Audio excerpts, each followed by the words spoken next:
దేవుని నామానికి మహిమ కలుగును గాక. మన ప్రభు ఒక ప్రేమ గురించి, ఆయన మన కోసం సిద్ధపరిచిన విమోచన గురించి, రక్షణ గురించి ధ్యానించుటకు దేవుడిచ్చిన సమయం ఇది. పేతురు రాసిన పత్రిక, మొదటి పత్రిక 1వ అధ్యాయం 18, 19 ఈ 2 వచనాలు మనం మొదటి చదువుకుందాం. పేతురు రాసిన పత్రిక, మొదటి పత్రిక 1వ అధ్యాయం 18, 19. పితృపారంపర్య మీ వ్యర్థ ప్రవర్తనను విడిచిపెట్టినట్లుగా వెండి బంగారముల వంటి క్షయ వస్తువుల చేత మీరు విమోచింపబడలేదు గాని అమూల్యమైన రక్తము చేత, అనగా నిర్దోషమును నిష్కలంకమునగు గొర్రెపిల్ల వంటి క్రీస్తు రక్తము చేత విమోచింపబడిదరని మీరెరుగుదురు గదా. మనం విమోచింపబడి ఉన్నాము కదా. ఎలా అని అక్కడ రాసి ఉంది. ఎలా విమోచన అనే పదం మనం వింటే బానిసత్వంలో ఉంది అనేది, ఇంతకు ముందు ఆ స్థితిలో ఉంది అనేది దాని నుంచి అర్థం అవుతుంది. బానిసత్వం, మనం బానిసలుగా ఉన్నాము. పాపానికి, దాని ద్వారా రాబోతున్న శిక్షకి, సాతానికి కూడా బానిసలుగా ఉన్న ఒక సమయం మన గత కాలంలో మనకుంది. దాని నుంచి విమోచన ఇచ్చారు ప్రభు. మన పాతకాలం గురించి ఆలోచిస్తే అదొకటి బానిసత్వం. తర్వాత వ్యర్థమైన జీవితం, ప్రయోజనం లేని, అర్థం లేని జీవితం జీవించిన మనకు ఇప్పుడు అర్థమున్న ప్రయోజనకరమైన విలువైన జీవితంలోకి మనం రావటం జరిగింది. వ్యర్థమైనది చాలా చేసి జీవించేము. ఏదో ఒక బొమ్మ ముందు మనం మోకరించి వేడుకుంటే ఏదైనా ప్రయోజనం ఉందా? ఏమి లేదు. ఉపవాసం చేయటం, ఎన్నో మంది ఆహార పానీయం వదిలిపెట్టి చాలా శ్రమలు, ఇబ్బందులు అనుభవించి మట్టి ముందు, రాయి ముందు, ఏదో ఒక చెట్టు ముందు చాలా వ్యర్థమైన పనులు చేస్తున్నారు. మనం కూడా ఆ విధముగా ఏదో ఒక రీతిలో ఉన్న పనులు చేసుకొని మన జీవితం కొనసాగించిన వ్యక్తులు. కానీ దేవుడు దాని నుంచి మనల్ని విడిపించారు. వ్యర్థమైన జీవితం అర్థవంతమైన జీవితముగా మారింది. బానిసత్వం గురించి చెప్తే, బానిసత్వం ఇప్పుడు ఈ పేతురు ఇది రాస్తున్న సమయంలో బానిసలు చాలామంది ఉన్నారు. వారికి మంచిగా అర్థం అవుతుంది. చర్చిలో చాలామంది బానిసలు ఉన్న సమయం ఇది. ఎలా అంటే ఏదో ఒకటి, కొందరు అయితే తమ అధికారం వాడుకొని, శక్తి వాడుకొని కొందరిని పట్టుకొని బానిసలుగా అమ్మేసిన వ్యక్తులు, అలా అమ్మేయబడిన వ్యక్తులు ఉన్నారు. కొంతమందికి అయితే ఆస్తులు లేదు కాబట్టి, అప్పులు ఉన్నాయి కాబట్టి తమ లైఫే అప్పగించాల్సిన పరిస్థితి వచ్చింది. అలాగే బానిసుడు అయిన వ్యక్తులు ఉన్నారు. అలాగే చాలా రకాలైన రీతిలో బానిసత్వంలోకి వచ్చిన వారు ఒకప్పుడు బానిసత్వం నుంచి బయటకు రావాలంటే వెల చెల్లించాలి. ఆయనకి యజమానుడు ఎంత వెల చెప్తున్నారో ఆ వెల ఇవ్వాలి. అది ఆయనకి ఇవ్వవచ్చు. ఆయనకి ఇవ్వాలంటే ఆయన దగ్గర డబ్బులు ఉండాలి. డబ్బులు ఏదో ఒక రకమైన ఆయన సంపాదించి ఏం వెల తన లైఫ్కి యజమానుడు చెప్తుందో ఆ అమౌంట్ ఇచ్చేస్తే, 1 కోటి రూపాయలు అయితే 1 కోటి రూపాయలు సంపాదించి యజమానుడికి ఇస్తే ఆయన్ని ఫ్రీగా పంపిస్తారు. లేకపోతే మరొకరు ఆ డబ్బులు ఇచ్చేసి కొండే ఆయనకి బానిసలు అవుతారు. స్వాతంత్రం లేదు. ఇప్పుడు మన పరిస్థితి ఏంటి? మన పాపాలకి ప్రాయశ్చిత్తం చేసి ఈ బానిసత్వం నుంచి బయటకు రావటం అనేది కుదరలేని పని. ఎందుకంటే మనం ఎలా, దేవుడు ఎలా చెప్తున్నారు, ఈ లోకం కంటే విలువైనది.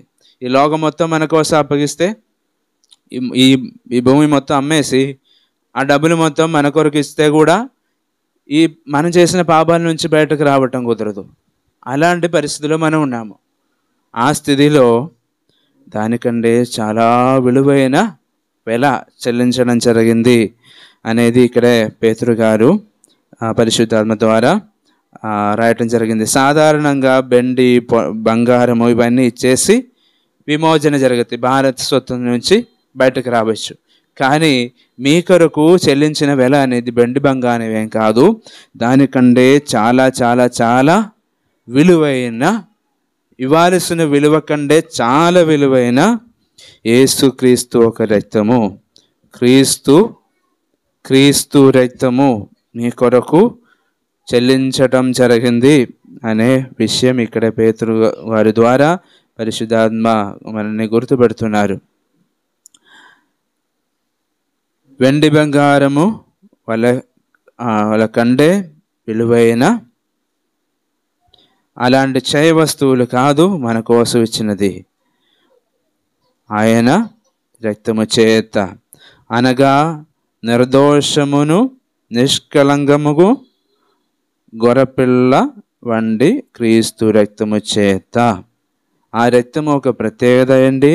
నిర్దోషమును, దోషం లేని రక్తము, దోషం లేని రక్తము. పసహా ఫస్ట్ చేసినప్పుడు ఏం కొదువు లేకుండా ఒక్క సంవత్సరం వయసు ఉన్న ఒక గొర్రెని మీరు తీసుకోవాలి అనే విషయం దేవుడు చెప్పారు. కొదువు లేకుండా ఉండాలి. దాని యొక్క ఎముక బ్రేక్ చేయొద్దు. అలాగే కొన్ని ప్రమాణాలు దేవుడు చెప్పడం జరిగింది. కొదువు లేకుండా ఉన్న ఒక గొర్రె పిల్ల ఒక కుటుంబం కోసం చనిపోయి ఆ రక్తం దారం పైన వేసి దానివల్ల విమోచన వారికి వచ్చింది. అలాగే అదే సమయంలో ఏదో ఒకటి అంగహీనంగా ఉన్నది, ఏదో ఒక కొదువు ఉన్న గొర్రెపిల్ల అయితే ఆ దూత వచ్చినప్పుడు అక్కడ ఉన్న ఫస్ట్ బిడ్డని చంపేసి వెళ్ళిపోతారు. కానీ వారు చాలా జాగ్రత్తగా కొదువు లేకుండా ఉన్న ఆరోగ్యం ఉన్న ఒక్క గొర్రెపిల్లని అక్కడ చంపేసి దాని యొక్క రక్తం అక్కడ వేయటం జరిగింది. అదేవిధంగా యేసుక్రీస్తులో పాపం ఉండటం అనేది అసాధ్యం. ఉండే దానివల్ల ప్రయోజనం లేదు. యేసుక్రీస్తు అనే గొర్రెపిల్ల అంటే మనకు విమోచన ఇవ్వడానికి యోగ్యమైన గొర్రెపిల్ల అనేది ఎన్నోసార్లు చెప్పడం జరిగింది. పీలాతు ఒక భార్య చెప్పాడు, ఆ నీతిమంతుడి విషయంలో మీరు చేయబట్టకండి అని చెప్పారు. పీలాతు చెప్పారు, ఈయనలో నేనేం తప్పు చూడలేదు, మరి ఎందుకు మీరు చంపాలని చెప్తున్నారు చెప్పారు. ఆ తర్వాత చాలాసార్లు చెప్పారు.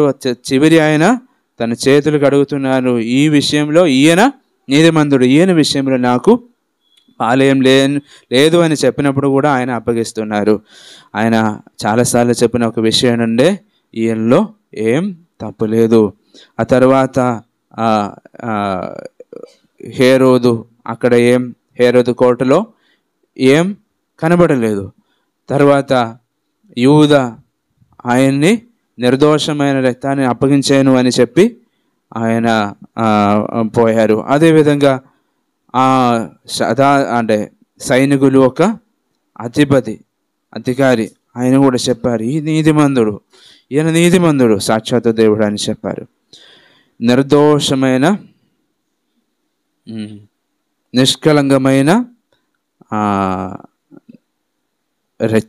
నిర్దోషమైన రక్తం మన కొరకు చిందించడం జరిగింది.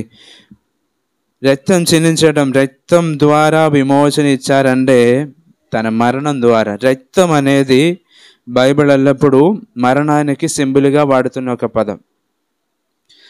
ఏదైనా తోటలో దేవుడు చెప్పారు, తిన్న రోజు మీరు చనిపోతారని చెప్పారు. తింటే మీరు చనిపోతారు, అదే మీ శిక్ష అని చెప్పారు. రోమపత్రికలో మనం చదువుతున్నాము, పాపానికి జీతం మరణము అని ఉంది. ఆ మరణం మరొకరు అనుభవిస్తున్నప్పుడు మనకు విమోచన ఉంది, లేకపోతే మనం అనుభవించడం. రక్తం చిందించడం, రక్తములో జీవం ఉంది అనే లేవి గ్రంథములో మనం చూస్తున్నాము. శరీరం నుంచి రక్తం వేరుగా పోతున్నప్పుడు అది మరణానికి సింబల్. రక్తం అంటే మరణానికి సింబల్. యేసుక్రీస్తు రక్తము ప్రతి పాపము నుంచి మిమ్మల్ని కడిగి పవిత్రం చేస్తుంది అని చెప్తుంది. యేసుక్రీస్తు ఒక మరణము, ఆయన చేసిన బలియాగము అనేదే వెల చెల్లించటం. ఈ వెల చెల్లించి మనకు విమోచన ఇచ్చారు.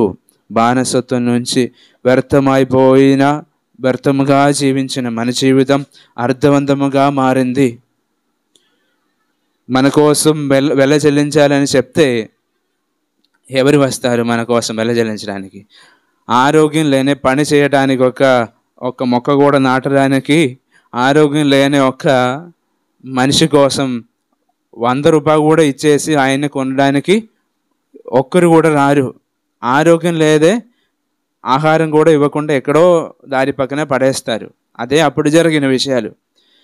మనం పనికి మాలిన మనిషి, దేవుని దృష్టిలో ఆత్మీయంగా ఏం ఉపయోగం లేనే మనుషులమే.